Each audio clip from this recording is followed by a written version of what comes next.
ಹರಿ ಓಂ. ಎಲ್ಲರಿಗೂ ನಮಸ್ತೆ. ನಾವು ಇಂದು ಭಗವದ್ಗೀತೆಯ ಪರಿಚಯ ಮಾಡಿಕೊಳ್ಳೋಣ.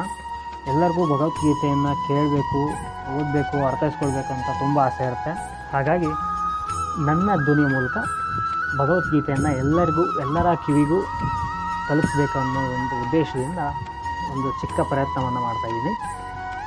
ಎಲ್ಲರಿಗೂ ಗೊತ್ತಿರುವಂತೆ ಕುರುಕ್ಷೇತ್ರ ಯುದ್ಧದಲ್ಲಿ ಶ್ರೀಕೃಷ್ಣನ ಮುಂದೆ ಅರ್ಜುನನು ತನ್ನ ಬಂಧುಗಳ ಮುಂದೆ ಯುದ್ಧ ಮಾಡುವುದಿಲ್ಲ ಎಂದು ಯುದ್ಧದ ನಿರಾಕರಣೆಯನ್ನು ಮಾಡಿದಾಗ, ಅಂತಹ ಸಂದರ್ಭದಲ್ಲಿ ಭಗವದ್ಗೀತೆಯನ್ನು ಶ್ರೀಕೃಷ್ಣ ಪರಮಾತ್ಮ ಬೋಧಿಸ್ತಾರೆ.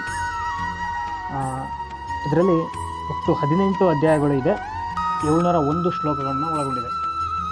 ನಾವು ಮೊದಲನೇ ದಿನ 1ನೇ ಅಧ್ಯಾಯದಿಂದ ಪ್ರಾರಂಭ ಮಾಡೋಣ.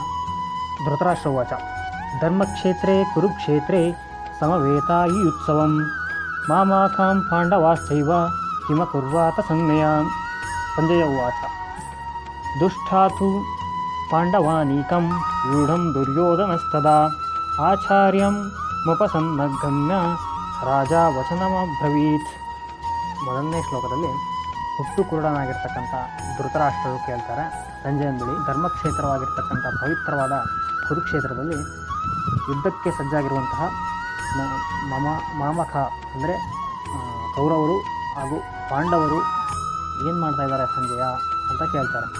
2ನೇ ಶ್ಲೋಕದಲ್ಲಿ ಸಂಜಯ ಹೇಳ್ತಾನೆ, ದುರ್ಯೋಧನನು ಬಂದು ಪಾಂಡವರ ಸೇನೆಯನ್ನು ನೋಡಿಬಿಟ್ಟು ಅವರ ಗುರುಗಳಾಗಿರ್ತಕ್ಕಂಥ ದ್ರೋಣಾಚಾರ್ಯರ ಬಳಿಗೆ ಹೋಗಿ ಪಾಂಡವರ ಸೇನೆ ಹೇಗಿದೆ ಅಂತ ತಿಳಿಸ್ಕೊಡ್ತಾನೆ.